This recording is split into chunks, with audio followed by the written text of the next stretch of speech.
nakapalibot sa, nandun talaga. Siya nag-aalaga, yung forgiveness, ando, tapos siya na yung nagtawag kanina na, tawagan mo na yung mga tita mo, sabi niya sa anak mo na ano, papuntahin mo na dito at dali sa pastor. Kasi sinasabi ng doktor, wala na daw, baka hanggang bukas na lang. Sige. Nag-iisang kuya ko. Nag-iisang kuya ko. So yun. So, syempre, ako, hindi ako pwedeng manghina. Ako ang kalakasan nila. Akong kalakasan nila. Kalakasan natin ng Panginoon, I mean, ako yung ano yung, ano lang kayo dyan na, sige lang. Nagpapalakas na natin. Pero i-arrest tayo ng Panginoon. I-arrest tayo ng Panginoon. Pray lang. Pray. Sabi ko sa kanila. So, nagpapasalamat ako dahil restoration, andun yung hipag ko, nag-forgiveness na sila, at nakatanggap ang kuya ko dahil bago siya aalis. nung first stroke niya kasi ate, coma na. So, ibig sabihin nun, mahal tayo ng Panginoon, mahal niya ang kuya ko kasi first stroke pa lang, yung coma na noon, diba, gulpe na. So, thank God. Nung parang an extension pa yun. extension pa yung buhay niya. At nakapag-Bible study pa sa ministry namin doon. Yes. Nag-ano pa siya noong Yes, kahit binigyan talaga siya ng pagkakataon. hindi na okay yung paglakad niya, nakakapunta pa rin mag-Bible study. Ang testimony niya, salamat sa pag-akala ko mamamatay na. Pati kami, akala ko mamamatay na ako. Yung pala, tuntungan pa kami ng buhay ko, nagpasalamat. So, second stroke, nakaano na naman. Tapos, ayun na, pang-tatlo na, talagang hanggang ngayon na. So, nagpapasalamat ako kasi kahit ganun pa man ay, masaya ako na kay Lord, no? Na God, deliverance, repentance, fully surrender, salvation. Salamat Lord kasi yun, nasa restoration sa mga family, kami naling lahat, mga kapatid ko doon nandun. So, wala akong ibang pinapasalamat sa lahat. May mga ganitong natutunan talaga sa Panginoon. I can rejoice in Philippians 4:4. Rejoice in the Lord always, and again I say rejoice. And thank God. At yung ano ba yung pinapalitan niya yung sorrow ko ng Panginoon ng joy. Kasi yung matagal na natin pinag-pray, andyan si Pastor Sala, si Sister Salam nila, yung anak ko, yung bunso ko, na yung nakafile yung birth certificate niya. Pagkatapos ng pray ko noon, siyempre hindi ko alam, excited pa rin ako na titignan yung cellphone ko kahit ganun nangyari sa kuya ko na, di ba minsan natatakot na tayo, baka ay Diyos ko kano ng bad news. Hindi, excited pa rin ako. Masaya pa rin ako na nagbumulito sa kuya ko. Mayroon palang ipapakita ang Panginoon. Ay, may message na ang anak mo, makukuha na niya yung birth certificate niya sa 16, January 16. Maka-passport na siya. At nagkasunod sila yung kuya niyang pangalawa. Kasi tatlong lalaki ang anak ko. Nagkasunod, sabi yung si Kiel, Mama, tapos na yung national ID ko, magpapa-appointment na ako. Tapos, yung bunso ko naman na almost 1 year na naka-file yung, kasi hindi makapassport kung hindi nila ayos yung birth certificate. Thank God, biro mo no, sinabay-sabay ng Panginoon na in perfect timing. Sabi ko, Lord, perfect timing, na uuwi ang anak ko, madadala na yung mga kapatid niya kasi hindi na ako uuwi, ako mag-alaga sa apo ko. At Lord, alam mo nang nangyayari na may layong barkada, ganito. Lord, ano naman Lord, nagigibog sa, thank God, na-surprise ako, makikuha na yung anak ko sa 16. So, napakabuti ng Panginoon, napakabuti talaga na hindi tayo nang lulupay-pay, no? Pagkus talagang, kasi masakit man, hindi tayo pwedeng mag-pretend na, kinokontrol mong iyak mo, pero nilalabanan mo, masakit man kasi mahal natin. So, siyempre, mas masakit kung hindi tayo nakakakilala sa Panginoon, na kukunin ang buhay. Kaya thank God, maraming salamat Panginoon, na ang kuya ko ay alam kong nasa iyo, nasa pupunan mo, sabi nga sa Romans 8, we live for the Romans 14:8, We live for the Lord, we die for the Lord. So whether we live or we die, we belong to the Lord. Amen. Kaya thank God. Maraming Jesus. salamat. Lahat ng papurit, pasasalamat ay binabalik ko sa pangalan ng Amen. Ayan, pagligtas in. Amen. Yun ang tanong. Praise the Lord. Jesus. Ako po ay nagpapasalamat sa Lord. May good news naman, may bad news. Pero nagpapasalamat pa rin. Amen. Ang bad news, matindi ang isang linggo ko. Pero maganda yung devotion talaga, Pastor. Kasi tumpak yun sa yung lahat ng pinagdaanan mo. Pinagdadaanan. Kasi sabi nung nakaraan, yung January 7 na yung Colossus 3, chapter 3 verse 2, na ituon nyo, focus ba? Ituon ninyo ang inyong pag-iisip sa mga bagay na nasa taas, hindi sa mga bagay na nasa lupa. Ay, Totoo. Kasi kung wala, parang marami kang iniisip Tapos, parang i-discourage ka ba? Sa trabaho ko, pamilya ko, kasama ko sa bahay, ganun ba? Focus lang, ang sabi dito, focus lang ako sa lahat ng mga devotion ni Pastor, sinulat ko doon sa altar ba? Yung altar na sinulat ko doon para encouragement ba? Oo. Tapos ang good news kasi may naka-appointment na yung asawa ko ng passport. Allah, Rizal. Hallelujah. Allah, sabay. Jeremiah Yan yung good 33:3. news. Pupunta talaga siya dito. Wala talaga siya kung wala. Wala yung posible sa Panginoon. Kasi ngayong 20 ang niya. Appointment. At saka, manalig ka lang talaga. Talaga, walang imposible. 16 na pa-appointment natin yung May anak wait ko. talaga. Allah. Kaya sabi ko sa sarili ko, sa trabaho ko wala pa akong visa. Pero Diyos nang bahala doon. Siya nang mag-arrange nun. Amen. Ayun lang po. Maraming salamat sa Brother Jason. Brother Jason. Come. Salamat sa Panginoon sa araw-araw ng buhay na binibigay niyo sa akin sa pagtatrabaho. Bagamat nagdadalawang isip mo na kung makakayanan mo yung trabaho, susuko na. First time niya kasi. Susuko na dahil Wala mo sa wala experience. alam.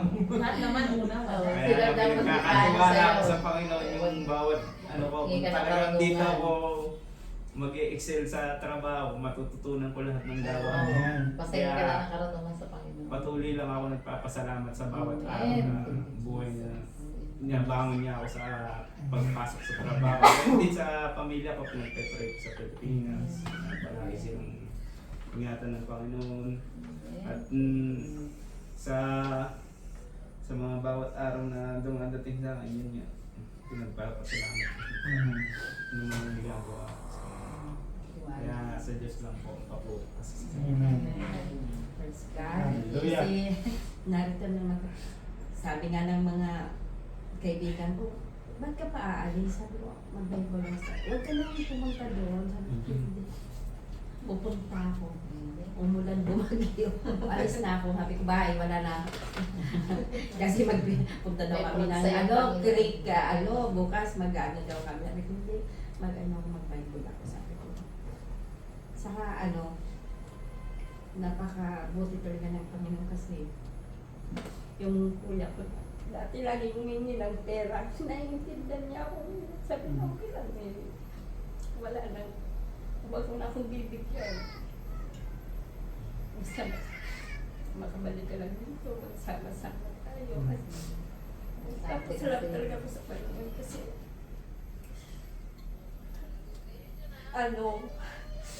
sabi ko, God, makasurvive na po ako dito para pag-uwi ko. Lagi masaya mga kapatid. Yun ang lagi ko yung masayang kapatid ko. Wala silang sakit. Kahit mahirap lang ang buhay, basta malakas lang. Amen. Sobrang nagpapasalamat ako sa Panginoon araw-araw. Pag gising ko doon, nandito na naman ako. Ang lakas din naman ako. Saka, ilang gabi ako din dyan sa bahay. Wala ako ginagawa. Naghanap kami ng bahay. Sinaman ko sila. Nakahanap na kami. Pagkatapos, sabi ko, Ate Sane, pupunta muna ako sa Borduman. Wala akong customer, wala akong ano. Pero pag pumunta ako sa mga kaibigan ko, lahat sila. Sabi ko, napaka-buti mo talaga.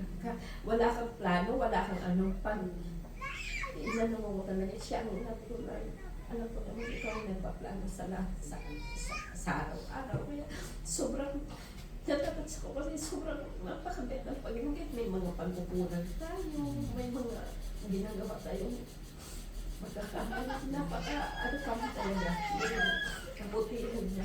Kaya lagi yung mga pangako niya talaga ibinibigay sa atin kahit marami tayo magkukulang. Sobrang salamat po sa Panginoon. Hindi ako magsasawa talaga magpasalamat sa kanya araw-araw. Psalm 34, verse 1. I never stop praising the Lord in good times forever and ever. Lagi ko minuulit sa kanya. I surrender all to Him in my life, Lord. It's Psalm 37, 5, Lord. Yan lang lagi ko is mo surrender ko sa kanya. Lahat. Lord. Magpapasalamat ako dahil wala tayong sakit. Amen. Sa araw-araw. Amen. Mayroon tayong may tayong pinakain. Sa mga blessing sa mga kaibigan ko nagmamahal, sa mga ka-churchmate natin, pastor, lahat ng mga kaibigan ko na totoo na nagmamahal sa akin. Sobrang nagpapasalamat ako. Grabe. Hindi ko mawari kung saan ko sila pasasalamatan. Kasi sila ang nagbibigay sa akin ng kalakasan, ng biyaya sa araw-araw, sa amat talaga. Thank you, Jesus. Hindi ako nakakaguri sa kasalanan mo. Amen. Amen. Hallelujah. Star of Sun. Now, hindi ako magandang gabi sa lahat, no? Nagpapasalamat ako lagi na nandito tayo na naman. Yan.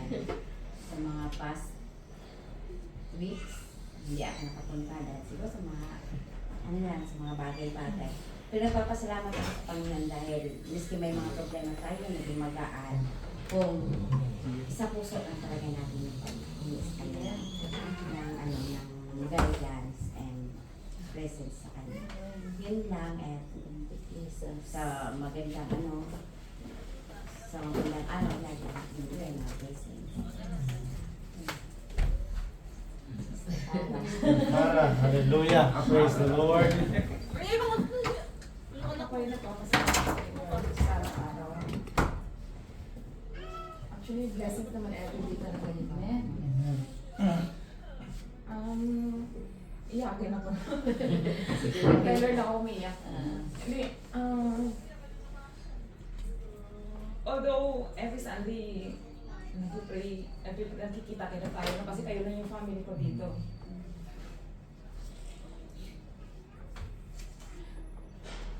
Parang 1 year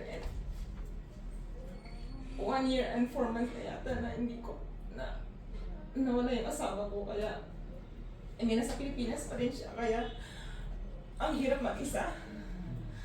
Iniwan niya sa akin yung lahat na responsibility dito sa Dubai na hindi ko akalain na kaya ko pala na yung bahay, yung pinapaupahan namin yung bahay. Tapos lahat ng problema, financial, lahat akin. Pero akala, nung simula nag-join ako dito sa community na to, as a Christian, parang gumaan lahat, di ba tayo? Ang dami kong problema, alam ni ate yun, pero simula nung nakilala ko kayo, nakilala ko si Lord, bumalik ulit ako kay Lord. Ang dali na ang lahat. Parang walang problema. Alam mo yung minsan may pagkakataon pa nga na ngayong umaga ng problema ako, saan ko kaya kukunin to? Kasi kailangan ng bayaran eh. Gulat na lang ako, pinahapunan, may nagbabayad. Alam mo yun, yung hindi mo inaasahan. Lord, sana may dumating ngayong araw na. Kaya yung devotion ni Pastor every morning, pag nasa Cardiff ako, binabasa ko. Kasi yung may mga moment pagising mo sa umaga, diba, ang bigat na pakiramdam mo, di kaya bago ko matulog yung parang lagi ang demonyo kasi everywhere, hindi mo talaga may iwasan yun. Yung konting ano mo lang, bigla ka nalulungkot, wala ka namang iniisip na pinagdadaanan, pero ba't ang lungkot, ang bigat ng puso mo. Pero lagi tayong sabi nga ni Pastor na dapat lagi tayong magpapasalamat. Problema man yan o hindi. Thank you Lord kasi importante buhay tayo, healthy tayo. Kaya every time na naisip ko yung mag-isa lang ako, lagi ako mag-isa, ano ito na ba talaga kapalaran ko, mag-isa na lang ako forever. Naisip ko na lang hindi naman ako nag-iisa siguro kasi every time na I pray bago matulog at pagising sa umaga, yung inat ka lang nakataon mo, thank you Lord, buhay ako. Alam mo yung na-refresh ka agad, na-restore ka agad. Tapos may pagkakataon pa minsan na parang yung tinatumad ako pastor na magpunta ng church. Alam niya, ate yun, sabi ko pa, parang hindi naman, wala namang nangyayari. Yung dinidemonyo talaga yung utak ko, yung anda. Minsan, yung parang feeling mo, nagsakit-sakitan ka na lang, di ba? Normal naman yun, parang ganun. Pero hindi, naisip ko lagi na, hindi, labanan ko to kasi demonyo ito.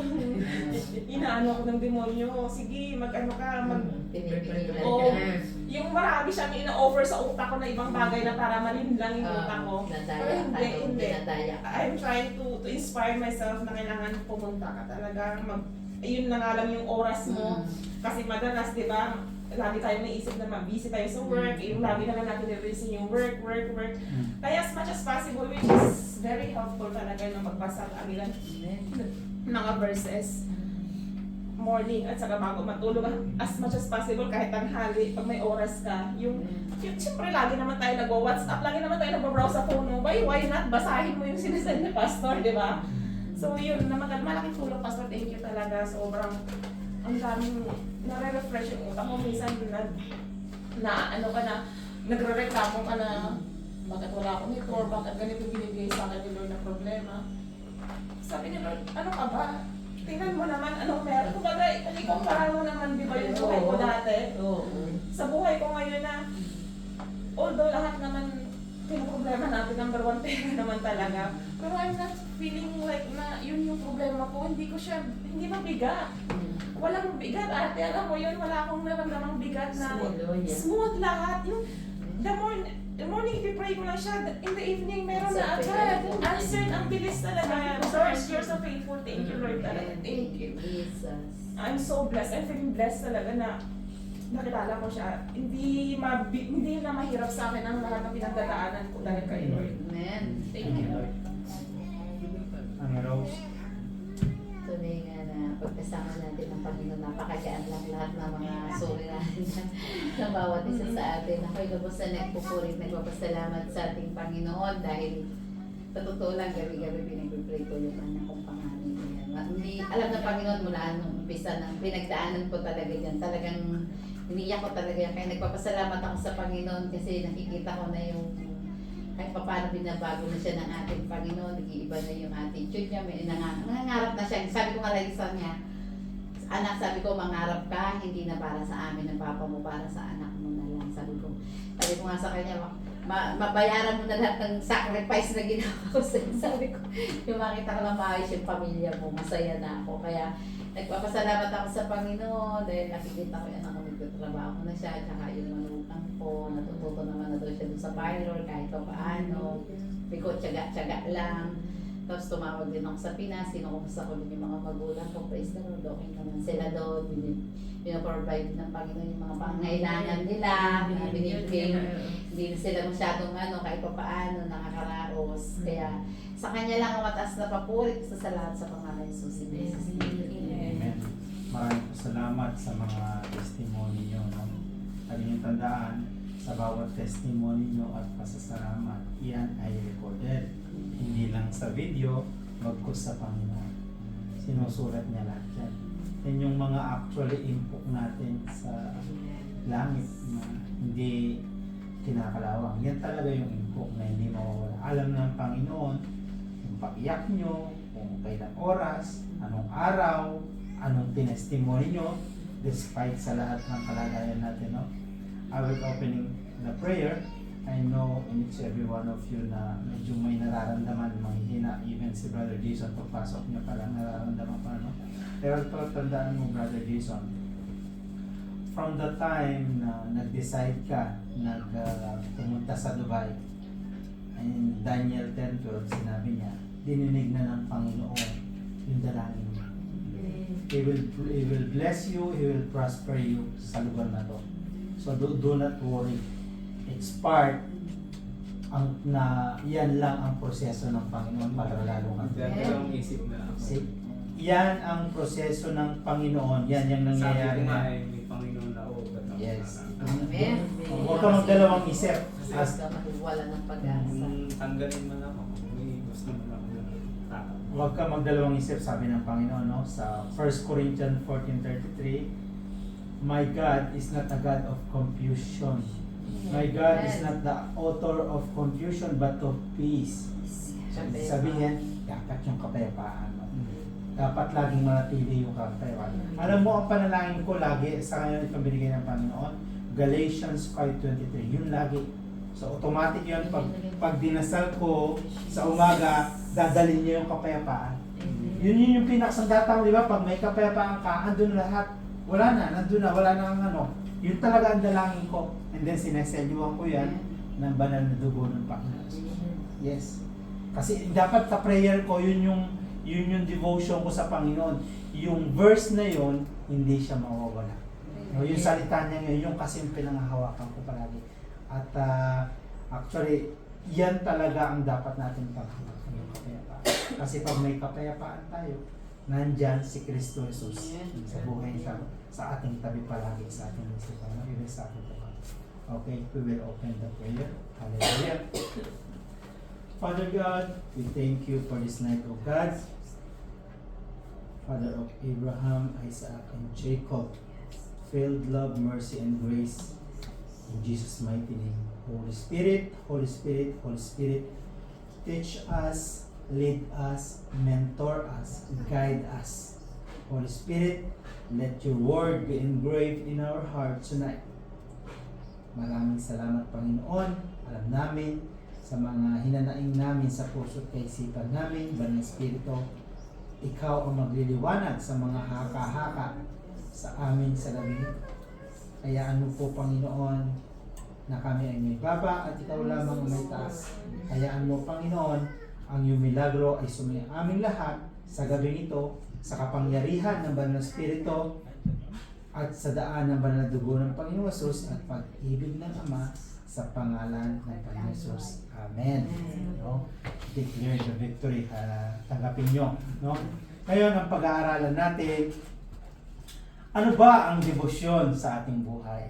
What is devotion in our life? See, nag-start tayo, no?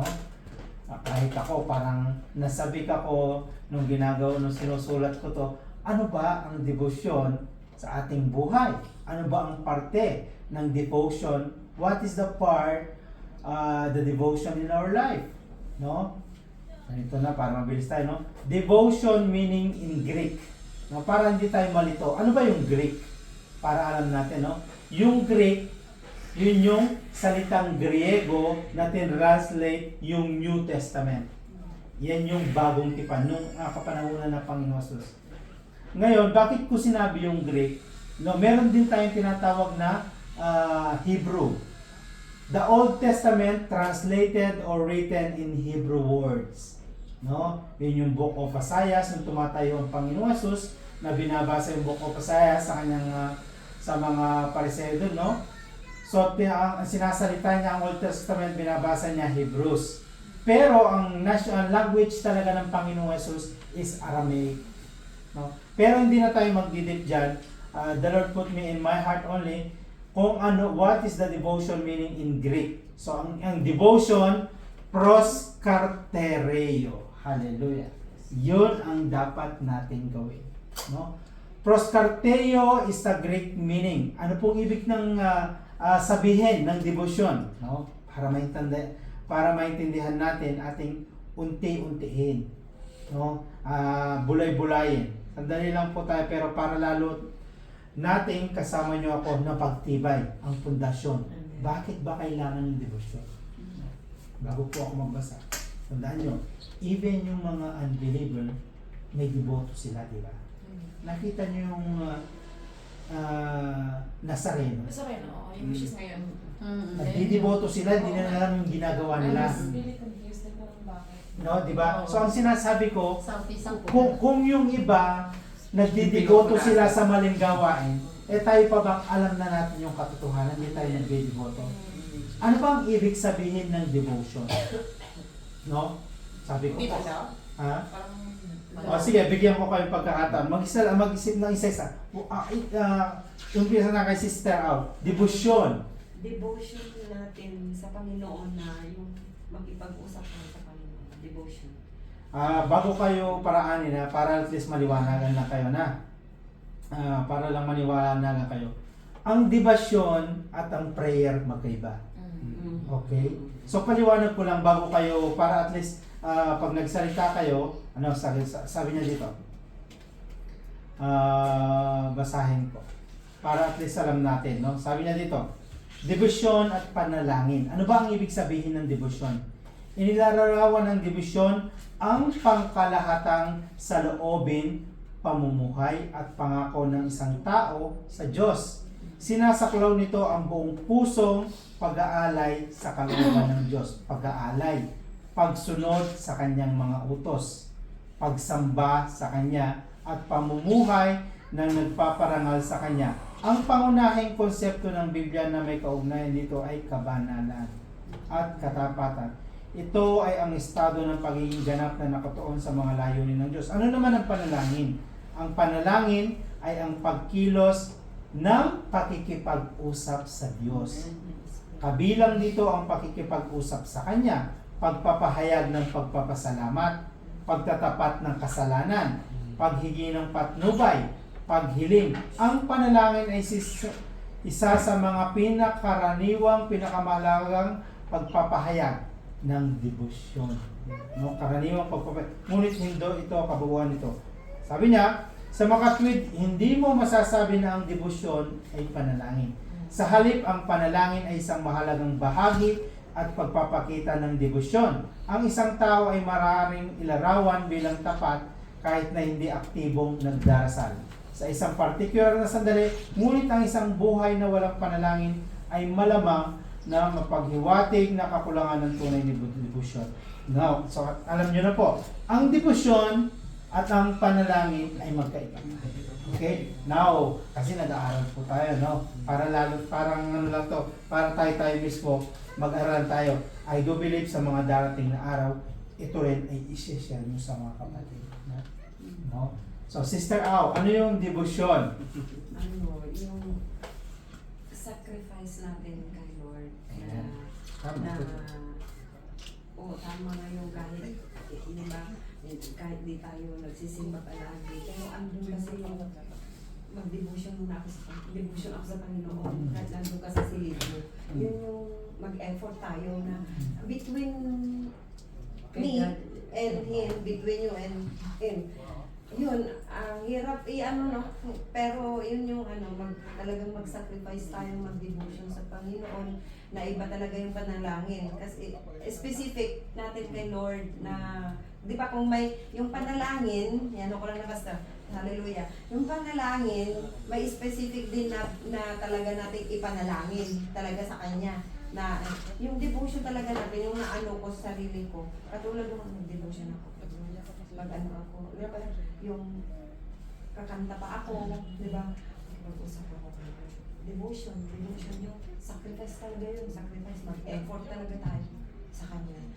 Na, yun, yung talagang kailangan natin makipag-devotion sa Panginoon. Amen. Amen. Amen. Brother Jonathan, devotion. Ano sa pagkakaintindi mo sa Sa akin devotion? po, ang devotion ay yung sa English, give deeper relationship sa Kanya. Amen. Yun talagang, parang malapit ka ba? Kahit kahit marami ka problema, focus ka doon sa Kanya, ang relasyon ba? Ano mo talaga yung relasyon mo? Amen. Love, Tama. pagmamahal. Si Yung Brother pagmamahal. Jason. Devotion is pagkain spiritual sa araw-araw nating buhay. Para yung spiritual growth natin, pakikibakas sa sanlibutan. May panlaban tayo sa sanlibutan na masasama. Amen. Para mas lumago pa rin yung Panginoon. Praise the Lord. Sister Pichi. Yung devotion, sabi ko nga kanina, Lord, every time na pumasok siya sa puso ko, yung nakikiusap ako sa kanya na, Lord, saan man ako naroon, saan man na yung puso ko at isipan ay laging nasa siyo. Amen. Lagi kong sinasabi sa kanya, hindi kita nakakalimutan na alam mo yan. Lagi kang, Amen. lagi kong ipinapasalamat yun kasi lagi niyang nire-remind yung mga natin na nandyan lang siya. Yun Amen. ang lagi kong minahal. Amen. Hallelujah. Sister Roxanne. Ay, siguro. Tuloy mo Jason yung last dito. Last. Ayan. Siguro po, para sa akin yung devotion is yung commitment natin. Hallelujah. May loyalty. Amen. Kasi katulad din yan sa ating couple, di ba? Okay, paano kung love mo pero wala kang loyalty? Commitment sa kanya, ayaw mo mag-commit. So, kailangan. Amen. Hallelujah. Glory to Jesus. Sister para. Para naman sa akin, nasabi na nila lahat actually. Pero yung the Oo nga most Parang sabihin ko. perfect explanation or meaning on for my understanding, devotion is like you are creating an intimate relation with God. That's just like you are devoted but you are not doing anything, so it's not devotion. You are not devoted, so you have to devote yourself to God, like what they said. You are devoted to your husband, your wife. We need to be devoted to God. So it's the devotion that you are, parang you have to pray to ang prayer kasi iba action siya. We are doing an action when we're praying. We can pray but we are not devoted. It can happen, right? Yes. Or you are devoted but sabi ni pastor, hindi ka naman masyado nagpe-pray araw-araw but still you're devoted. So devotion is like intimate. It's a connection na kailangan ginagawa mo siya like everyday, daily sa buhay mo. It's Amen. part of your lifestyle. Amen. Hallelujah. Mami Rose. Tatabihin na. Titingin ka sa akin ha. Tinodo na ba? Ulitin mo na lang po. Sa akin naman, parang yung kasi yung panaktan mo na ba talaga sa buhay mo na obligasyon mo, yun tagay na mga sinabi na bawal misa na kailangan natin gawin natin yun hindi sa atin sarili kundi para sa Panginoon kasi obligado natin yung gawin. Kasi di ba kung isipin natin yung ginawa ng Panginoon para sa atin, bakit hindi natin magagawa yung yung bago natin yung mga ibang bagay, unahin muna natin yun para sa Panginoon. Kagaya ni Sister Bertie na napagtagumpayan niya na hindi siya naisama sa dito yung niya. At least sabi ko nga yung fruit may fruit kasi kasi ang bawat isa sa atin pag may Holy Spirit kaya mong labanan yung gawa ng kalaban, yung mga tukso, yung mga pumitigil sa'yo. Kasi nabibigyan mo na ng katagumpayan yung gawain para sa Panginoon. Pero kung di tayo malalim sa Panginoon, magdadala tayo. Yun yung sa Amen. Praise the Lord. Tama po lahat kayo, no? Pero basahin ko po, makinig kayo, no? At ito, lahat na, mabubuksan na lahat. In detail. Sabihin ko lang yung pagpunta natin dito, it is part of the devotion natin sa Yun na yun. Pagpupulit, Sabi na lang. pagkatsaga, part of the devotion na to. Yung Bible study, we can say it's part of devotion, but it is malalim siya. Deep kasi nag-aaral tayo. Basahin ko po, no? Sabi niya, ang proskasterio ay isang pandiwang Griego na nangangahulugang magpumilit. Yan po ang devotion. Magpumilit, magtiyaga, o magpatuloy ng matatag sa isang bagay. Kadalasan ng may dedikasyon, devotion, o patuloy na atensyon. Okay? Na pinagsama ang ideya, no, na malakas at matatag. Ito ay nangahulugan na pagiging matatag na nakadikit sa isang tao o aktibidad. even yung pag-praise and worship, it is part of devotion mo na hindi mo talaga iiwanan. Commitment, sabi nga ni Sister Roxanne, no? Sabi niya, it is a dedikasyon mo, no? Yung persevere mo, yung constant attention mo. Ibig sabihin, ang decision, ang devotion, yung tawag dito, yung nagbigay ka ng pangako sa Panginoon na talagang gagawin mo. Kahit anong mangyari, yayain ka man ng kasama mo o kahit anong problema, kasi devotion mo yun sa Panginoon. Ibig sabihin ng devotion, nilalaan mo oras at sa Panginoon. Oo, yun yung devotion. Kunwari, Lord, magdi-devotion ako every Wednesday na kailangan na makausap kita. It is part of the devotion. Kasi yung prayer, halos lifestyle na natin yan, no? Ituloy ko lang po sa pagpupursige para ipagpatuloy ang isang gawain o okasyon nang hindi sumusuko o nanghihina. Sabi ni Brother Jonathan, nang hindi sumusuko o nanghihina. Kasi devotion mo yan sa Panginoon. No? Devotion, dedikasyon, upang maging matatag na matulungin o magbigay ng walang humpay na pangangalaga sa isang bagay. Patuloy na kahandaan upang maging laging handa para sa isang tao o isang bagay na naghihintay sa kanila. Matatag na pagsunod upang sumunod ng malapit sa isang tao, maging tagasunod nila o na manatiling malapit sa kanila. Halimbawa, basahin ko po, sa gawa, sa Acts 1:14, itinuon ng mga disipulo ang kanilang sarili sa panalangin. May devotion sila, no? Meron silang itinuon ang disciple, no? Sabi niya sa Acts 1:14, itinuon ng mga disciple ang kanilang sarili sa panalangin. Devotion. Pangalawa, Acts 2:42, ang mga nagbalik loob ay nagpatuloy ng matatag sa pagtuturo at pakikisama ng mga apostol. Matatag, no?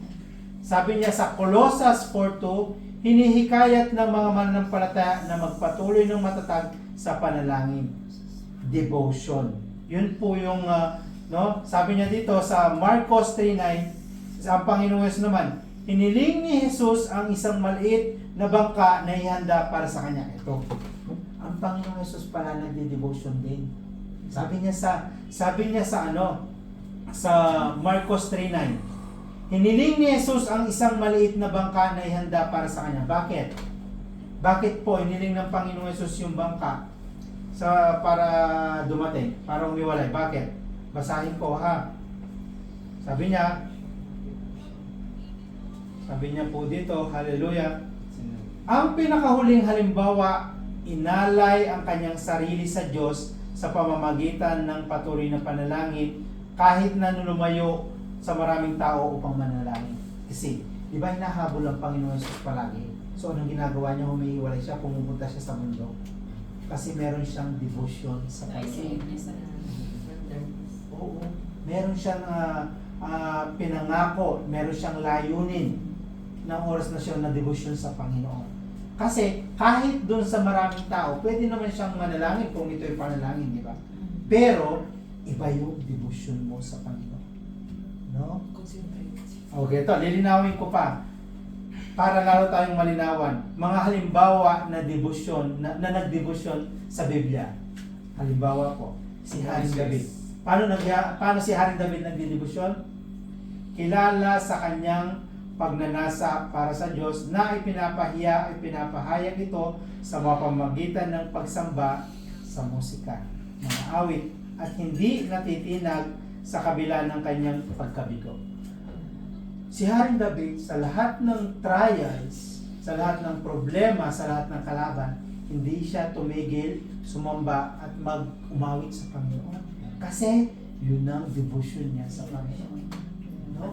This is the same thing din tayo kung lahat ng ups and downs, dapat huwag tayong sumuko sa Kanya. Yung pananampalataya natin, yung devotion natin, bilang siya ang ating tagapagligtas. Si Abraham, paano siya nag-devotion sa Kanya? Tinawag na horinal ng tao ng pananampalataya. No? Nagpakita siya ng debosyon sa pamamagitan ng pag-alis ng kanyang tahanan at pagtitiwala sa mga pangako ng Diyos. Genesis 12:1-3, sinabi ng Panginoon, umalis ka dyan, pararamihan kita. Kasi dami ng bituin. Nagtiwala siya sa Panginoon. Pananampalataya, it is part of the devotion pa rin. No? Sino? Sinuwe. Malapit na kung dumating ang Panginoon. Yung sinuwe, ginagawa niya yung bangka, o naniniwala nila. Noong time na yun ang ginagawa ng tao, busy sila sa mga mundo. Hindi siya pinapansin, di ba? Halos lahat. Yes, lahat. Oo, talagang ginagawa. Pero yung mga tao busy sa pagpapayaman. Sabi niya, si Noe, inilarawan ng matuwid at sakdal. Itinanyo niya ang arka bilang paraan ng kaligtasan na sumusunod sa mga tagubilin ng Diyos. Debosyon. Ang paggawa ng arka. See, ang paggawa ng altar, it is devotion mo sa Panginoon. Ito, ginawa ko yung altar ko. Devotion ko kasi, pagdating ko ng bahay, bago ko minumono, luhod doon. Devotion ko. Paggising ko, kahit bago umihi, devotion, luhod. Parang bang pag nakikita ko ng altar, yung luhod ko, tumitilog lagi. Oo, totoo. Oo, automatic siya. Pag nakikita ko yung ano, parang, ay, luhod, adya ka pa lang. Alam mo, yung devotion mo na siya ang Panginoon mo. Parang routine. Oo, parang ano mo siya, hindi mo siya, lagi mo siyang gagawin. Kailangan mo talaga siyang gawin. Kahit anong mangyari. Parang Tukot, pag ay, ako tukot. iihi, magpapasalamat ako kay God. Hmm. Pag nagising ako, yung ganun, hindi na ako nakaano na, Oo, pag basta hindi ako lagi makatulog kasalanan. talaga, hindi ako Thank you, nagpapasalamat. Jesus, Ito pa. for your blood. Ito pa, tapos na tayo kay Haring David, Abraham, Noe, si Hana naman. Hana. Sino nakakalam kay Hana? Laging nagdarasal para magkaroon ng Anak. Amen? Walang anak. Grabe. Grabe. Powerful message yan. Si Penina. Oo. Si Hana. Si Hana at Penina. Powerful message Oo, yan. napaka-ano. Grabe. Grabe yung pinagdaanan niya, di ba? Yes, grabe. Sarado yung bahay bata Para niya. siyang baliw na, akala nila baliw na, kasi lagi nagsasalita. Tapos, bukod dun sa wala siyang anak, inaapi pa siya ni Penina. No? Akala nila lasing. Oo, kaya nga. So ito pa, no? Si Hana, ang kanyang desperadong panalangin para sa isang bata ay humantong sa kanyang tapat na pangako na iaalay ang kanyang anak na si Samuel sa paglingkod ng Panginoon. Ganito, bakit dininig ng Panginoon si Hana? Nag-promise siya. Yes, nag-devote siya, nag-devotion. Devotion. Bigyan mo ako ng anak na lalaki. Iaalay ko. O iaalay ko siya sa bahay mo. Nandun, Nagkulang ng Pastor, Nariman, nandun sa covenant ng Panginoon. No, di ba? So ibig sabihin, the same thing din. Si Sir Bill. So ganito din po. Nandun sa covenant. Pag tayo ay humingi sa Oh, Panginoon, ganyan nangyari. kailangan iaalay mo sa Panginoon. Yes, totoo. Lord, bigyan mo ako ng malaking sahod para malaking may bigay ko sa'yo. Tingin nyo magdadalawang isip ang Panginoon? Sa hilingin, hindi. Lord, gusto kong bumili ng damit para hindi naman ako lamigin sa simbahan mo. Yes! Tama, ano? Lord, bibili akong damit para ibigay ko sa kapatid ko na walang damit. Hindi hihiwalay yung salita yan. Automatic yan. Yung mga verse na nito na ginawa ng Panginoon sa tao, pwede natin i-apply sa buhay natin. No? Si Mary Magdalene. Maraming Mary Magdalene. Right? No? Pero sabi niya, Mary Magdalene nagpakita ng buong pusong debosyon sa pamamagitan ng kanyang patuloy na pagsunod, pagsamba at tapat na pagpapahayag ng muling pagkabuhay ng Panginoon. Yun yung debosyon niya. Ito ang si Apostol Paul. Inalay ang kanyang buhay sa pagpapalaganap ng Ebanghelyo na natiling walang asawa. So yung mga walang asawa dyan, dapat magturo. Sinabi, no? Binanggit dito. Sabi niya, inalay ang kanyang buhay sa pagpapalaganap ng Ebanghelyo na natiling walang asawa. Tumuon lamang sa pagpapasaya na sa guro. So it means lahat ng binata, balo, or sino, huwag tayong malungkot. Yun yung pinaka-debosyon natin sa Panginoon. No? Si Mary of Bethany. Kanina si Mary Magdalene, ngayon naman si Mary of Bethany. Sabi niya, nagpakita ng pagsamba sa pamamagitan ng malalim na demosyon sa pamamagitan ng pagpapahid ng mamahaling pabango. sa mga paa ni Jesus. Devotion niya. Ganun niya sinamba ang Panginoon yung paa bago tapos ako sa Panginoon. Inugasan na siyang pabango. Paano pinakikita ang division? No? Sabi niya, ang Panginoong Jesus, madalas na umalis si Jesus upang manalangin. No, yun ang Panginoon, yun ang kay Panginoong Jesus. Ang pinakahuling halimbawa, inalay niya ang kanyang sarili sa Diyos sa pamamagitan ng patuloy na pananalangin. Kahit na lumayo sa maraming tao upang manalangin. Lagi siyang sunod si Abraham, utos ng Diyos na siya lumipat yung kanina. Pagsamba at paghawit niya, yun yung debosyon niya. Si Paul, pinili niyang maging walang asawa. No?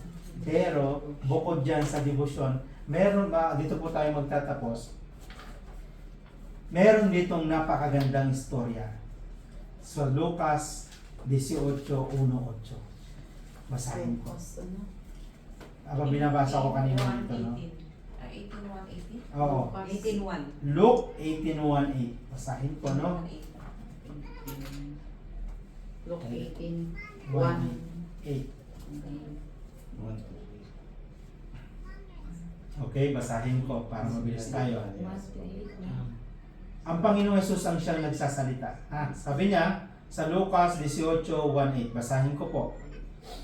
At sinalita niya Yan, Jason. sa kanila ang isang talinghaga na sila'y dapat magsipanalangin lagi at huwag manglupaypay. Dapat tayo. Ang sabi? Magsipanalangin lagi at huwag maglupaypay. So, kung hindi tayo maglupaypay, dapat matatag tayo. Amen? Sabi niya kanina dun sa huling natin, debosyon, si Jehovah, sabi niya, di ba? Kahit yan po niyo po. Sabi niya sa devotion natin ng huli, si Jehovah El Gibor, the mighty God. No? Oo. So, lagi tayo dapat matatag kasi ang Panginoon natin ay matatag at hindi tayo makikilos, sabi niya, no?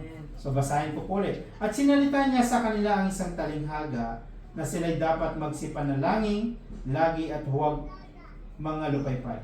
Na sinasabi, may isang hukom, makinig kayo, napakagandang istorya, hanggang 8 lang naman tayo, na sinasabi, may isang hukom sa isang bayan na hindi natatakot sa Diyos at walang taong pinagpipitaganan. At sa bayan niyon ay may isang babaeng bao at siya'y naparoong madalas sa kanya na sinasabi, iganti mo ako sa aking kaalit. At may ilang panahon na siya'y tumatanggi, datapat pagkatapos ay sinabi sa kanyang sarili, bagaman di ako natatakot sa Diyos at di napipitagan sa tao, gayon man sapagkat nililigalig ako ng baong ito, ay igaganti ko siya. Baka niya ako bagayin ng kapaparito. At sinabi ng Panginoon, pakinggan niyo ang sinabi ng likong hukom. At hindi baga igaganti ng Diyos ang kanyang mga hirang na sumisigaw sa kanya sa araw at gabi, at siya'y may pahihinuod sa kanila. Sinasabi ko sa inyo na sila'y magdaling igaganti niya, gayon may pagparito ng anak ng tao, makakasumpong kaya siya ng pananampalataya sa lupa. Amen? Doon sa binasa ko, tatanungin uli na naman po kayo bago natin nakapag-bulay-bulay at bago tayo mag-closing, no? Ano ang pagkakaintindi nyo sa Lucas 8:1-8? Sabi niya, may likong hukom at may isang babaeng balo. Sabi ng hukom dito, sabi niya, may isang hukom sa isang bayan na hindi natatakot sa Diyos. Hindi siya natatakot sa Panginoon. Sabi niya, at walang taong makakapagpitagan. Hindi rin siya natatakot sa mga tao. Walang pakialam. So meron din namang isang baong babae na humihingi ng tulong sa kanya. Yung bao. Na sa mga umahawi sa kanya. So sa pagkakabasa ko po, anong naintindihan nyo kung sinong merong gustong sumagot? Bago ko, kasi napakalalim ng istorya niya at actually yan dapat natin gawin. No, sino po? No. Ano ba ang pagkakaintindi natin? Napakagandang halimbawa. Actually yan dapat natin gawin, no? Wala tayong takot sa Panginoon. Dito, mayroong hindi natatakot. Oo. Oo, sa Diyos. Mm. At walang taong pinagpipitaganan. May na sinasabi, may isang hukom sa isang bayan. Na ito ay hindi natin Para gayahin. kung ano yun eh, yung... Sige, Brother Jason, kahit konti lang po, ating pasadahin. Parang iyaan ko lang po pastor sa isang Mm. karunungan sa bilang isang skill. Mm. Marami siyang alam pero wala siyang pakialam sa mga kasama niya, parang ano niya yung walang alam, parang minamaliit niya, tapos siya magaling, parang hindi niya alam, lahat ng karunungan nagmumula sa Panginoon. Kaya yung sa mayaman din, ganun din. Pagka mayaman siya, di ba, minamaliit niya yung mga ang mahirap, yung marami siya ng pera, pero wala siyang Diyos. Yun po yung parang Ay, tandaan, yung ano po natin ngayon is devotion. So yung mga sagot natin, it's all about sa devotion siya. Para mas madali kayong makasagot, no? Yun, Yeah. yung sabi ko. At salamat, Brother Jason, sa paliwanag mo. Si Sir Au. Yeah, Tapos yun yung ano, sabi ko na dito kasi sabi na kailangan nating matakot sa Diyos. Mm. At meron naman dito na hindi natatakot. So yun ay yung naakala mo na yun nga, hindi na siya natatakot, akala mo na kung sino, akala mo nang walang Diyos. Ito, ang sinasabi dito, tatandaan lagi natin na kinatatakutan natin ay ang Diyos. Yun. Tapos, ano sabi niyo yung at hindi ba igaganti ng Diyos ang kanyang mahina na sumisiko sa kanya sa araw-gabi at siya'y magpapahinood sa kanila. Sinasabi ko sa inyo na sila'y madaling igaganti niya gayon ng pagparito ng anak ng tao na makakasunod mo. Kaya siya ng pananampalataya sa lupa. Yun, yung ito parabol ng Panginoon na yung pananampalataya Hanggang lang tayo. Yun.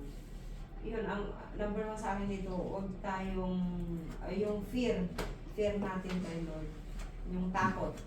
Huwag natin gayahin yung hindi natatakot kay Lord kasi marami dito nababasa dito sa Bible na yung wala silang pananampalataya kay Lord dahil hindi sila naniniwala, wala silang takot. Kaya, yun yung ano. Amen. Praise the Lord. Sister Au. Brother Jonathan? Ano po, tinuturuan tayo na maging matatag sa pamamagitan ng kahit anong mangyari, kahit ito hindi siya naniniwala at saka yung widow na kahit anong mangyari, huwag maglupay-pay yung sabi niya. Amen. Sister Bridget? Hallelujah.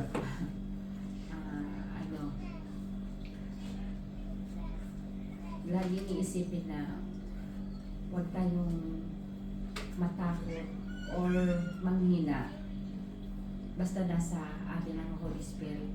Amen. With God. Amen. Lagi natin iisipin na siya ang may dalang salit, siya ang gumawa sa atin, kaya doon lang tayo sa kanya magtiwala Amen. at huwag sa ibang Diyos-Diyosan. Sister Roxanne? Siguro, kasi dati sa sinabi ko, talagang dapat may faith tayo, huwag mawala ng pag-asa. Amen. Patuloy lang sa pagtiwala at pag-pray sa Kanya. Amen. Kahit na hindi man niya ibigay agad yung kahilingan natin. Pero sa kalaunan, ibigay. Amen. Sister Pag? Nasabi na rin nila lahat, pero yung feeling ko same lang din na yun na po. Yung lesson or yung aral dito dun sa nangyari dun, di ba nga naghingi ng parang back up yung value Oo. Mm. kasi parang ang tingin niya kasi dun sa hukom or judge is yun yung parang makapangyarihan. So yung lesson is parang wag tayong magsawang alamin natin kung sino yung Diyos kasi Amen. yung tao, yung hukom na Hindi siya. he is just a human being lang din na meron din siyang Diyos, di ba? So, why fear sa Kanya na, di ba, na meron tayong God? So, yung lesson is huwag tayong magsawang humingi ng mag-pray at humingi ng tulong kay Lord na kasi siya ang nagtutuwid sa atin at pinipili niya tayo eh. So piliin din natin siya. Amen. Yung Yes, lesson. yung ano, paypay. Salamat, sister. Salamat, sister. Para Mami Rose. Sabi na lagi ako rin. At sabi na nila lahat. Basta unahin sa- Pero sa akin naman, yung kasi yung walang takot kasi, yun yung walang Kristo Amen. sa buhay niya. Yung hindi niya na talaga kinilala ang Panginoon na nagbigay buhay sa atin. Kaya wala siyang takot kahit kanino ano siya sa Panginoon lalabanan niya. Di ba sa ibang mga sasanlibutan ngayon, bisa pagkatawanan na nila ang Panginoon, ginagawa na nila ang katawa-tawa. Hindi nila alam ang Panginoon na hindi biro-biro makapangyarihan sa lahat. Kaya lagi natin hilingin sa Panginoon na magkaroon tayo ng takot. Kasi kung mayroon tayong takot sa Panginoon, hindi natin gagawin yung labag sa kanyang kalooban. Magkakaroon tayo ng yung sumunod sa kung ano yung nais niya sa bawat isa sa atin. Kaya yung kasing walang takot sa Panginoon, yun yung walang Holy Spirit yun. Talaga kasi sa lahat ng nilikha niya, mayroon talagang ganun. Yung walang, hindi tinatanggap ang Panginoon. Sabi nila, kilala nila ang Panginoon, pero hindi naman nila sinasagawa. Hindi sila nagsisimba, hindi sila nagbabasa ng Bible, tapos hindi sila nag-attend ng mga ganito. Yun yung wala nang takot talaga sa Panginoon. Kasi walang Holy Spirit sa kanila. Kaya tayo, nandito tayo, nagano tayo. May proof tayo. Tayo pinili ng ating Panginoon. Amen. Maraming salamat, Sister Rose. Na ito, no, paliwanag lang. Dadagdagan ko po. Tama naman ang sinabi nyo, pero tutumbukin ko talaga. Sabi niya, ulitin ko kung basahin na. Napakaganda ng parable. At ang Panginoon, ang iyong tandaan, pag nagsasalita siya ng talinghaga, tayo lang mga anak ng Panginoon na nakakalimutan. Di ba? Hindi naintindihan ng mga ano. So sabi niya, at sinalita niya sa kanila sa isang talinghaga, hindi niya diniretso, no? Na sila'y dapat magsipanalangin lagi at huwag maglubaypay. Yun yung pinaka parang pamagat nung babasahin. Sabi niya, na sinasabi may isang hukom sa isang bayan na hindi natatakot sa Diyos at walang taong pinagpipitagan. At sa bayang yaon ay may isang babaeng balo, at siya naparoong madalas sa kanya na sinasabi, iganti mo ako sa aking kaalit. At may ilang panahon na siya'y tumatanggi. Datapwat pagkatapos ay sinabi sa kanyang sarili, bagaman di ako natatakot sa Diyos at di napipitagan sa mga tao, walang pakialam sa tao, gayon man sapagkat nililigalig ako ng balong ito, ay igaganti ko siya. Baka niya ako bagabagayin ng papunta't parito niya. At sinabi ng Panginoon, pakinggan niyo ang sinasabi ng likong hukom, at hindi baga igaganti ng Diyos ang kanyang mga hirang na sumisigaw sa kanya araw at gabi, at siya'y may pagpapahinuhod sa kanila. Sinasabi ko sa inyo na sila'y madaling igaganti niya. Gayon may pagparito ng anak ng tao makakasumpong, kaya siya ng pananampalataya sa lupa. Amen? So mga kapatid, ito liliwanagin ko, no? Namimili si Hokom. Minsan gusto niya, minsan, parang, di ba Kinulit si Hukom. dapat? Kinukulit si Hukom. Ano, di ba si Lord din naman namimili ng tulong? Sige, no, ganito, umpisahan po natin, no? Bago ko basahin dito sa akin lang minungkahi, kaninang nagbabasa ako. Sabi niya dito, ang pinagkwento natin yung parable, di ba? Ang hindi matuwid na hukom. Hindi matuwid. Hindi matuwid siya. Wala siyang pakialam kahit sa law nila nga eh. Sa bilang mga judge, wala siyang, sa regulasyon nila, hindi siya sumusunod. Ano pang pagkatao ng hukom? Hindi siya naniniwala sa Diyos. Oo. Wala rin siyang pakialam sa mga tao. No. Sabi niya, Walang takot. kaugnay ng kanyang sinabi tungkol sa mga katahingian ng mahuling araw, ang Panginoon sa pamamagitan ng isang talinghaga ay nagbigay ng particular diin sa kahalagahan ng matiyagang panalangin. Sinabi niyo lahat yan actually. Yung matiyagang panalangin. Ang panalangin ay ang napagkukunan sa mga tapat sa lahat ng panahon. Ngunit lalo sa mga araw ng anak ng tao na katulad ng mga araw ni Noe at mga araw ni Lot, ito ang araw kung saan nabubuhay. Kaya naman talinghagang ito ay puno rin ng pagtuturo sa atin. Ito. Sabi niya, yung judge hindi matuwid. kung babasahin yung mabuti yung Lucas 18 hanggang 1:8, yung judge pati yung sarili nilang regulasyon hindi niya sinusod. Hindi niya kinikilala ang Panginoon. Hindi rin niya, walang pakialam sa tao. Tapos may babaeng bao. Yung babaeng bao, pumupunta sa judge, lagi. Kinukulit niya. Sabi niya, Judge, protectionan mo ako, may gustong magsamantala sa akin, yung mga kaway ko, dahil nga bao siya eh. Nag-iisa siya. No? Binubulabog siya. Walang ginawa itong baho, kundi kulitin yung judge. No? Wala siyang ginawa kundi pakiusapan ng pakiusapan. Ano ang ibig sabihin ng talinghagang ito? Sabi nung judge, sige, sabi niya, hindi ko kakilala ang Diyos, wala akong pakialaman sa tao. Pero dahil sa pangungulit mo, papayagan na kitang tutulungan kita. Para hindi mo na ako bubuhay-buhayin. Ulitin. Yan sa natural ang kinuwento ng talinghaga. I-apply natin sa spiritual. No? So, ibig sabihin, yung pangungulit pala natin sa Panginoon na dasal natin, ditinggin niya tayo. Yung debosyon natin sa Panginoon palagi, no? Kasi nga matutulog, kasi ba, ibig yung Panginoon natin, maano sa tenga.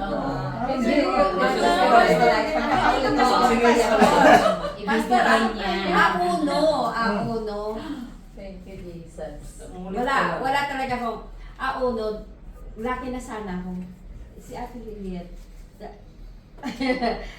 nasa gate, punta ka sa bahay, let's go. Nasa kanya ako, nasa gitna yun ng walang sasakyan ng basta ka ba. Diyan ba, yung customer kong taga Iraqi na nagbibigay sa akin ng 450. Pumunta ka dito, anong gagawin ko lang sasakyan? I-refuse ko siya. Pero, nandun yung, yung nagsisisi ako kasi kailangan ko na. Pero hindi ko, nauna sige, sabi, nakikoment ako kay Ate Litwell, sorry. Pero nagtuloy ako kay God, Lord, patawarin mo ako, kung ganito, ganyan. Pero Lord, kailangan ko talaga po kami. Ngayon sabi niya, sige, pumunta ka muna dito. O pupunta ka sa Borjuman, wala akong gagawin, pumunta ka doon. Ngayon, pumunta ka doon. Sige, pumunta ka. Lahat sila nagpagawa, just thank you, Jesus, hallelujah talaga. Jesus. Amen. See? Talaga, kinulit ko siya. Amen. See? Diba? Pa yun din like yung sasabi yun. Paulit-ulit yung prayer ko kay Lord, yung kinukulit ko siya. Talaga, Wag lang mawala ng pag-asa. Mapagod man ako, Panginoon, dahil trabaho ko ito. Jesus. Tuloy ko po, no? Makikinig tayo. Sabi niya, ito ay isang katanungan. Naintindihan na natin. Diba? Napakalalim, napaka-powerful. Para Panginoon yan. No? Ituloy ko po. No? Naiiyak talaga. Sabi niya, ito ay isang katanungan ng nagpupursige sa pagdarasal. At huwag mawalan ng loob kung ang sagot ay naantala. Sabi kanina, nung panahon daw, laging panahon pabalik-balik yung babae. Hindi agad sinagot, actually, nung pero dahil sa kakakulit niya, nakuhang sinagot niya. Pero mamaya, in 2 minutes, malalaman yung revelasyon. Meron pang mas malalim na malalaman tayo dun sa message na to. No? Sabi niya, ito ay isang katanungan ng pagpupursige sa pagdarasal at huwag mawalan ng loob kung ang sagot ay naantala. Ito ang mga mahirap na panahon kung kailan nasusubok ang pananampalataya. Sabi mo nga, hindi ka talaga na-discourage nung kinulit mo siya. Pero dahil sa kakakulit, siguro nagpintigin, okay, punta ka na doon. No? Sabi niya, ang patuloy na pagdarasal ang tanging nagbibigay sa atin ng lakas upang magtiyaga. Ito ay nagpapakita ng pagtitiwala sa Diyos kahit na tayo ay may hitsura laban sa atin. Ang Panginoon ay nagmamungkahi ng isang sitwasyon kung saan ang isang hukom ay gumaganap ng isang papel na binabaliwala ang buong batas. Yun ang hukom kanina pinakwento natin. Sabi niya, ang hukom na ito ay hindi nagmamahal sa Diyos o sa kanyang kapwa.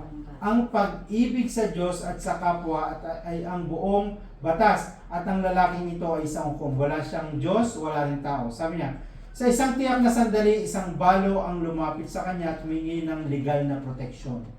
May kalaban siya na gustong pagsamantalahan siya.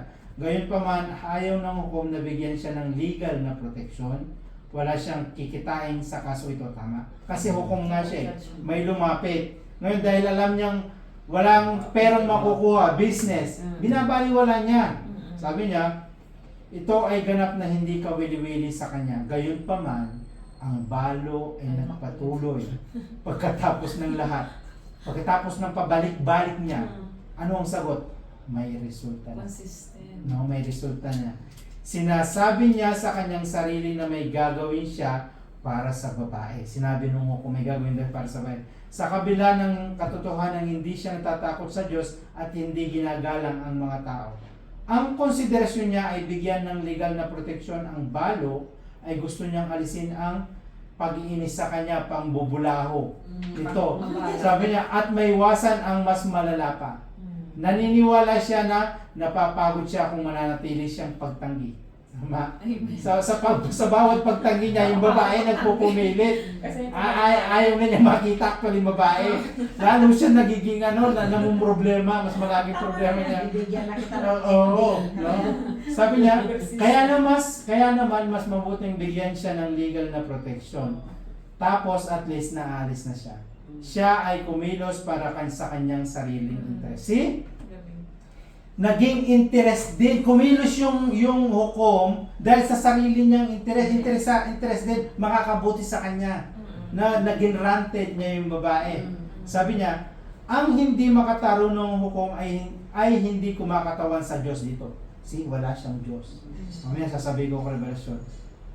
Tulad ng hindi makatarong ang katiwala sa Lucas 16, mamaya ko papaliwan sa 16, ay hindi kumakatawan sa isang disipulo. Isinalasayin ng Panginoon ang mga talinghagang ito upang hikayatin ang kanyang mga disciple, tayo, ng makapangyarihan at masigla sa gayong pagkilos kung saan sila ay nagkakaasa sa isang mabait na Diyos. Dito nais ng Panginoon Jesus na himukin sila na laging manalangin ng hindi mawawalan ng loob. Kahit na tila na antala ang sagot na dumadami ang kasamaan. Kung ang isang hindi makatarungang hukom ay dumating sa isang hatol, kahit na ito ay para sa kanyang sariling kapakanan, hahayaan ba ng Diyos ang patuloy na nanalangin na nanampalataya na tumatawag na hindi ito pinapansin? Hindi. Hayaan mo lang ng Panginoon. Na anak niya na araw at gabi umiyak. Yung devotion natin sa kanya sa bawat oras. Tingin nyo hayaan niya? Hindi. No? Sabi niya, naririnig ang tunay na panampalataya sa pag-iyak ng Diyos araw at gabi. Kahit na naghihintay siya ng may sagot, hindi ito para ipagliban ang pangako. Hindi ito para ipagliban ang pangako, kundi dahil sa bisa ng kanyang awa kung saan inakay niya ang makasalanan sa pagsisisi upang sila'y maligtas. No? Alam nyo, pagmasdan nyo, unbeliever ba yung lalaki na ginamit ng Panginoon? Ano, believer ba siya? Hindi siya, di ba? Unbeliever siya. Pero siya ang ginamit ng Panginoon doon sa babae para ma-protectionan. See, meron sa mga buhay natin, minsan, gumagamit talaga ang Panginoon ng unbeliever para matulungan tayo. Even yung unbeliever, maibsan yung problema niya. See, Willing siya tumulong sa believer, why nasa unbeliever pa? kaya nga ang punto dito, minsan talaga hindi natin alam ang pagmamahal, ang pag-iisip ng Panginoon, ang rukrok ng Panginoon. So minsan, sinasabi ko sa inyo, even yung wala sa Panginoon Jesus, ginagamit ng Panginoon, no? Para sumagot sa ating mga tugon. Ganito, no? Yung revelation, iluluwag ko. Sa pera natin, kumikita tayong pera. Lagi natin tandaan, yung notes, yung papel na pera na ginagamit natin, dito yan sa sanlibutan, di ba? Even itong cellphone na to, Romans 12:2. Lahat ng marangya dito, galing sa kaaway. Pero alam nyo ba, inaalaw ng Panginoon na gamitin natin yung pera na mapunta tayo sa ganyang sitwasyon para i-flip niya yun sa mabuti. No, para may tulong natin sa kaibang tao yung pera na kinikita natin or itong mobile na to para ipahayag yung mabuting balita. Lahat ng nangyayari sa ating masama, may kaakibat na mabuti. Diba? Ganyan ang Panginoon sa atin. So ang ibig sabihin, yung notes na pera na maraming kinikita natin, kailangan gamitin natin yan para may taas yung glory niya. The same thing dun sa unbelievers. Ginamit ng Panginoon yung hukom para mapagtanto ng babae, no? Na para siya ay maproteksyonan. Even yung hukom is maalis yung tension niya.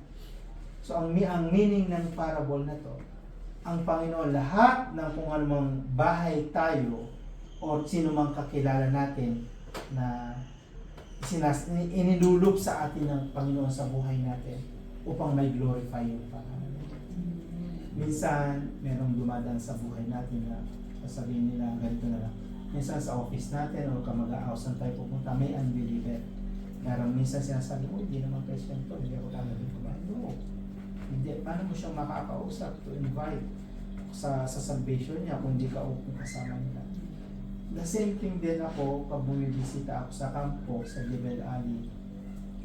Alam nilang Saturday or Friday yung bisita ko. Pero minsan tao lang yung nangungunang emosyon din. Nandun yung room, nagba-Bible study kami sa kabilang room, umiinom. Pero ano ginagawa ko, umuupo pa rin naman ako sa kanila. Pero pag nagtatanong sila about doon sa salvation or sa salita ng Panginoon, sinasabi ko. Pero hindi ako uminom. Para may paliwanag sa akin. Hindi naman ako pwedeng sumibat na lang. Pastor, pwede po ba Hindi, ano sasabihin sa baka hindi na ako pabalikin doon. Diba? So ang ibig sabihin dapat manimbangan din tayo. Lagi niyong tandaan, merong isang salita na nagalit si Apostol Paul kay Peter. Kasi nung wala si James, si Santiago, kumakain si Peter sa mga ibang unbeliever. Nakikain siya. Nung dumating si James, nakita niya si Peter, biglang tumayo si Peter, nagkukunwari siya.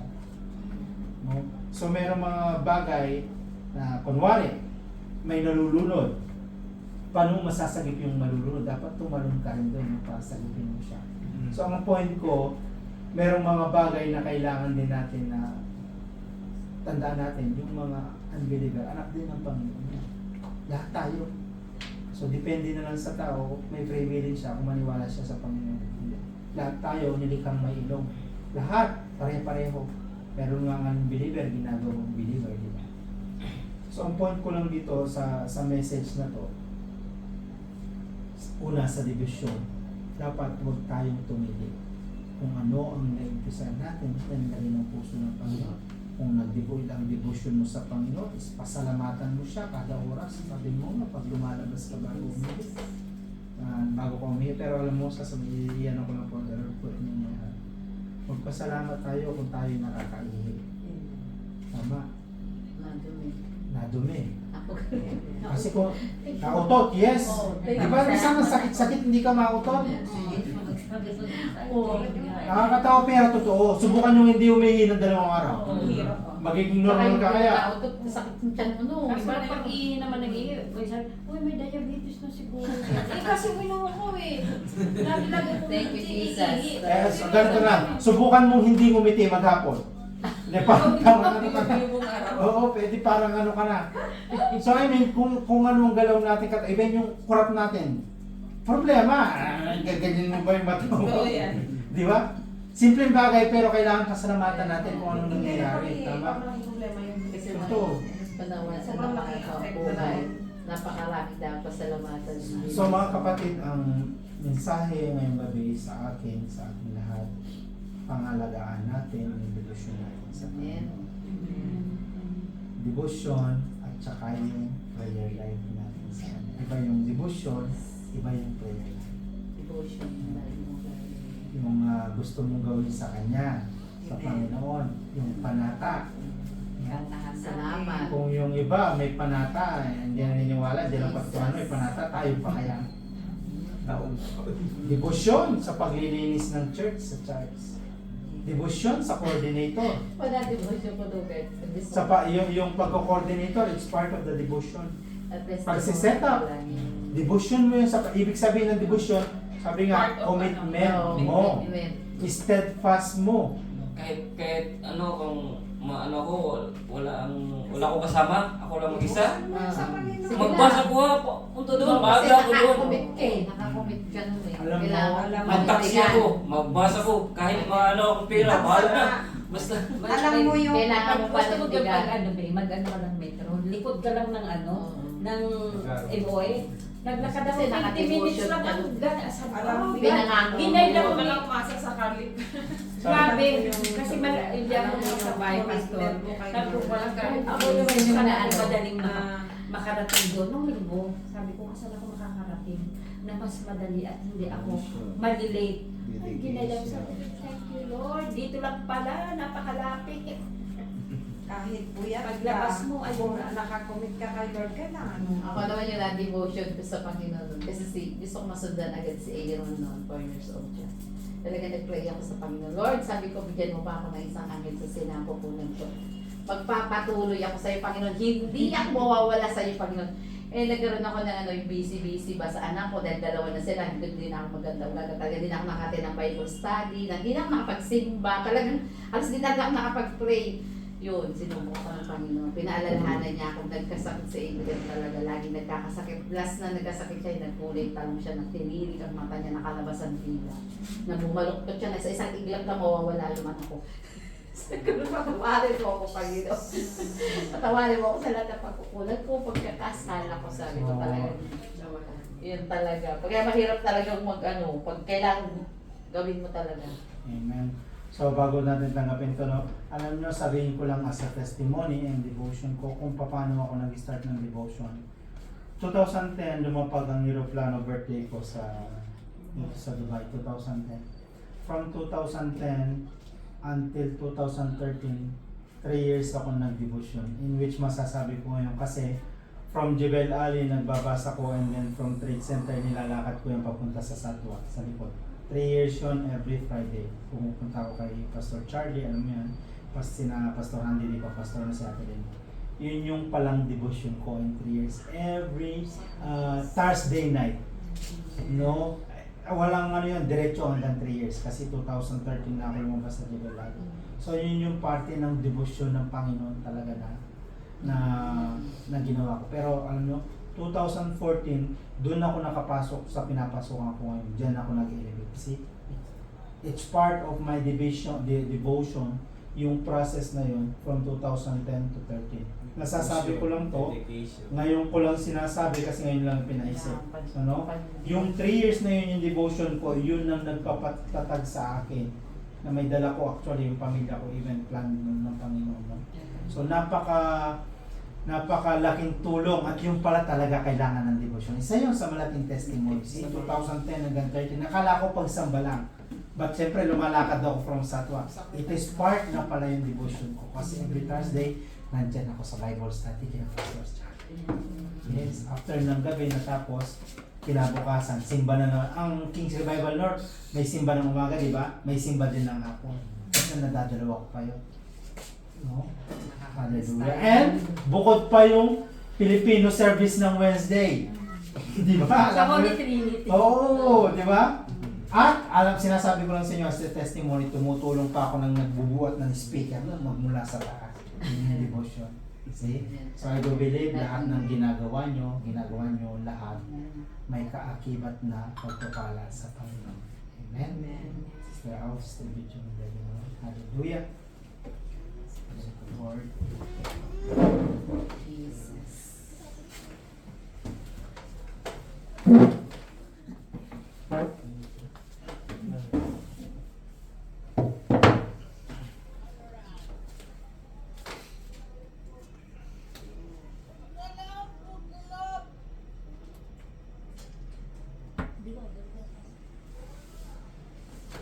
Hallelujah.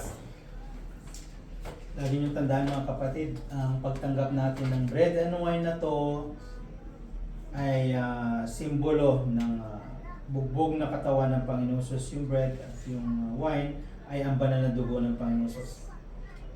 alalahanin natin ang bread and wine nito ay ang debosyon natin sa Panginoon na ating naging kaligtasan noon pa. Ang pagtatanggap natin ng victory sa ating buhay. Hallelujah. And he took the bread and lift up and give thanks and break it and gave unto them, saying, This is my body which is given for you and me. This do in remembrance of me.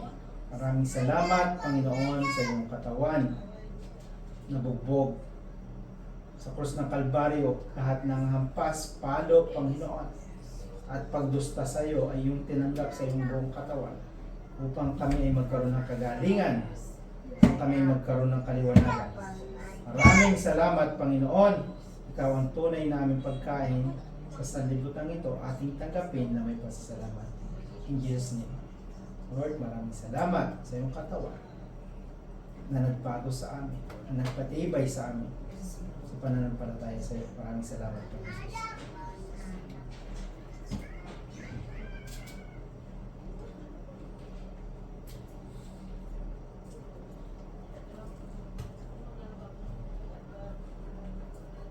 Hallelujah. Also the cup after supper, saying, This cup is the New Testament of my blood, which is given for you and me. Ating nang tanggapin na may pasasalamat. Ama namin, dakilang Diyos, maraming salamat sa banal mong dugo.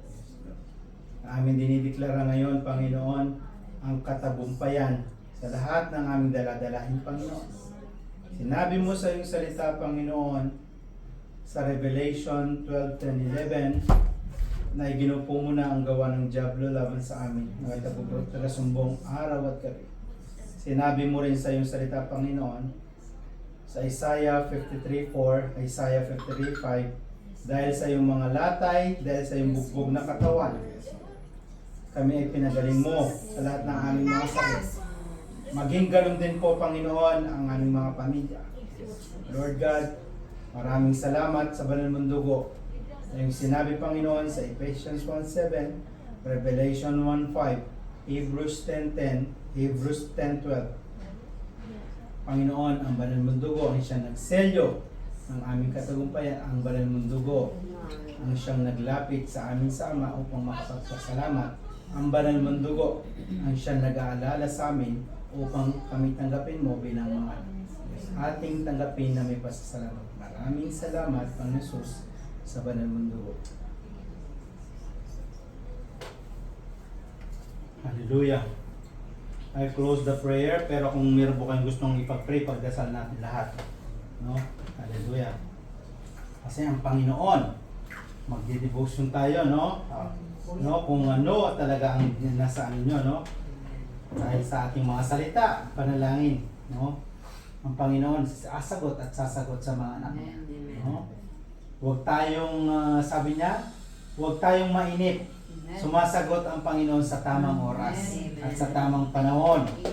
No? Kung paano ang ginawa ng babaeng bao. No, sumagot, no? Kaya nung sa kakakulit, sinagot niya, sabi niya, sa madalas na panahon, pumupunta yung babae. Nagdarasal yung babae. For the same thing, sa madalas na panahon na hindi tayo nag-devotion sa Panginoon at hindi niya ipapahintulot. Dahil sa commitment natin na siya ang ating Panginoon, siya ang ating tatay, na siya ang ating hininga, na siyang naglikha sa atin, na siya naghubog sa atin. Siya actually ang nagbigay ng trabaho sa atin. Kasi ako, no? Ito yung profession ko. Hindi ko pwedeng baguhin kasi ito yung binigay ng Panginoon. Di ba? Pwede ba ako maging piloto? Ito binigay ng Panginoon sa akin. Di ba? So hindi pwede. Kung si Ate Margie nagmamassage siya, yan ang binigay ng Panginoon sa iyo. Pagyamanin mo. Kung nasan tayo ngayon, ilagak mo sa Panginoon. No? Sa Panginoon lang lahat. Amen. Anyone who needs prayer, bago ko po isara, sabay-sabay natin pag-pray. Kuya ko kami. Amen. Alam ka pa po na patuloy niya na gumaling ng maklear yung kanyang sakit. Amen. Restoration. It's declared last week, no? We have to just receive it and keep it in faith. No, Buti Jesus na ng mighty name. Panginoon no, kahit ganito, no? Tapos, yung bang kahit may pagsubok, pero mayroon naman siyang ibibigay, restoration. Yes, totoo. Oo. Na, Grabe. actually, Kuya ko. ang message ng pagkatao ng tao, lahat tayo tatanda. Tama? Lahat tayo pupunta doon. So, kailangan lang natin Napapasaya magpasalamat. ko talaga. Minsan, tao lang, iiyak, pero kailangan natin bumalik sa normal. Ay, yung ano pala, Pastor, yung pinsan ko doon sa Montreal, ano ko doon, may sakit yung baby. Doon pa siya sa loob ng ano, may kidney, ano siya, failure eh. 3 years old, lumalaki yung tiyan niya. Pinagpagamot naman. Sabi ko sa pinsan ko, trust in God, pray. Hindi siya kumibo. Pero patuloy ako nagpipray para Yung sa bata kanya. nasa tiyan pa po. Nasa tiyan pa siya, may ano na pala siya. May tension na. 3 years old na siya, Pastor. Pero nagkakaroon siya ng, yung lumalaki yung tiyan niya. Ah, pero pero- active siya. Pero 3 years na yung Baby bata. na yun, oo. So, yung... pinapagamot. Okay. Kidney. Ngayon, gusto ko, hindi siya kumibo eh, pero ipapaano ko sa kanya na Mm. walang imposible sa Amen. pagkakasal. Lagi ko siyang mini-message, di siya nagre-reply. Pero patuloy ako nagpe-pray para sa anak niya. Amen. Isama ko si pangalan na yung bata, Luis Paulino. Babae? Lalaki. Luis Paulino. Oo, sa lolo nila. Amen. Jesus. At tayo tumayo. Hallelujah. Lord. Hallelujah. Kung meron kayong hindi nabanggit kahit kayo, ipag-pray po natin, no? Kahit sa isip nyo lang at puso nyo. Kung gusto nyo banggitin yung pangalan, it is more powerful, no? Ating banggitin, sambitin sa ating mismong dila. Hallelujah, hallelujah, hallelujah, hallelujah. Hallelujah, hallelujah, hallelujah. Maraming salamat, Ama, sa gabing ito, sa makapangyarihang Banal Espiritu na siya'y sumaamin sa pangalan ng Panginoon Jesus. Ama, maraming salamat sa iyong pag-ibig na iyong ibinigay sa puso ng bawat isa, na nagbigay ng kaluwagan, O Diyos, na nagbigay ng kalinisan sa aming mga iniisipan, Panginoon. Even sa aming haka-haka, Panginoon, na sumagot sa gabing ito, Panginoon. Maraming salamat sa iyong salita, Panginoon, na siyang naging asin at aming ilaw sa aming kalagitnaan. Maraming salamat, Banal Espiritu, sa iniukit mong salita sa puso ng bawat isa. Maraming salamat, Ama, sa pangalan ng Panginoon Jesus at sa kapangyarihan ng Banal Espiritu na nagpapagaling sa oras na to, Panginoon. Ay aming dinadalangin, Panginoon, ang kapatid na si Sister Au, Panginoon, Yes, Lord. sa patuloy na kagalingan. We desire, O God, hayaan mo, Panginoon, ang makapangyarihan mong banal mong dugo. Yes, At ang iyong mapagmilagrong kamay ang siyang hahawak sa kanya, Panginoon. Dahil alam po namin, Panginoon, ikaw ang naglikha sa kapatid niya. At sinabi mo sa iyong salita sa Psalms 139:13, ikaw ang nag-ukit ng mga laman loob na si Brother Dominador, Panginoon.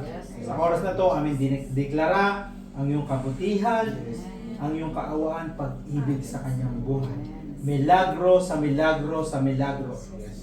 May kagalingan sa banal ng dugo ng Panginoon Jesus sa aming kapatid na si Dominador. Lord God, akin din dinadalangin ang kanyang mga anak, Panginoon. Sister Au, Panginoon. Lahat ng kanyang anak, Panginoon. Panginoon, ay aming nilalapit, Panginoon. Si Jethro, Panginoon, maraming salamat sa pag-ubaya mo. Panginoon, lahat ng dokumento ay malilinis, Panginoon. Dahil ang dokumento na inilatag mo sa mga magkakapatid na ito, even si Ezekiel, Panginoon, si Kiel, Panginoon, lahat ng impormasyon, dokumento ay magiging maayos, magiging malinis ang proseso. Ganoon rin po, Panginoon. Si Renzo, Panginoon, at maging ang kanyang kasawa at ang kanilang baby, Panginoon. Proteksyon sa kanilang buhay, Panginoon. I decree and declare, O God, Psalms 91 kay Renzo, asawa at kanyang baby, O Lord, at sa dalawang magkapatid, Lord God. I decree and declare, O God, Isaiah 52:12, O Lord. Lord, maraming salamat sa buhay ng aming kapatid, si Brother Jonathan, Panginoon. Lord, akin dinideklara ang iyong salita sa gabing ito sa buhay ni Brother Jonathan, Panginoon. Jeremiah 29:11, Panginoon, sa kanyang buhay, Panginoon.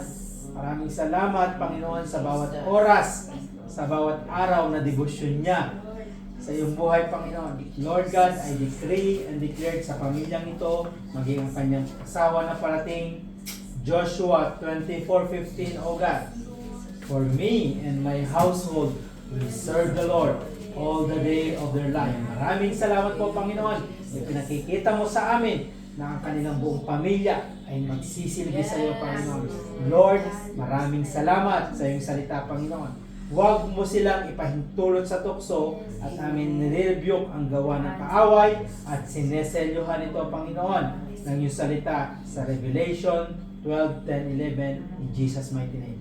Lord God, maraming salamat kay Brother Jason sa kalakasan loob, Panginoon, sa durability na binigay mo sa kanya, Panginoon. Maraming salamat, Panginoon, sa kanyang buhay. I decree and declared 1 Kings 8:56, Joshua 21:45, Joshua 23:14. Walang mabuting bagay ginawa ang Panginoon sa buhay mo na nagkulang. Lahat ay tama, lahat ay sakto, lahat ay wasto sa pangalan ng Panginoon Jesus.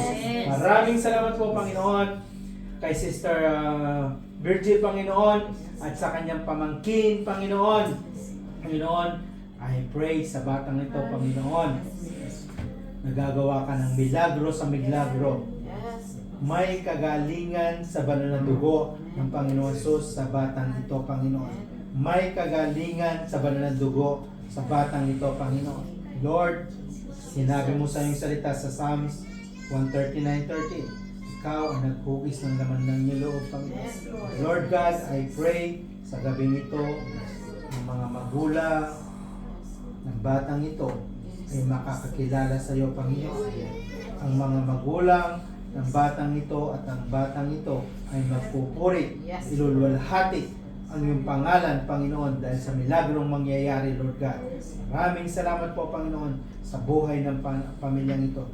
Lokoban mo sila, Panginoon, ng banal mong dugo at daluyan mo sila ng banal mong dugo. Let be this family be a channel of blessing to others in Jesus' mighty name. It's a blessing to others in Jesus' mighty name. Lord God, I pray kay Sister BG, O God, maging sa kanyang anak, Panginoon, na yung pinaalala, Panginoon, whatever the debt is, Panginoon, utang, Yes, Lord. nanggaling sa 2025, it will be closed, it will be fulfilled, it will be sealed by the power of the blood of Jesus Christ in Nazareth, in Jesus' mighty name, Lord God.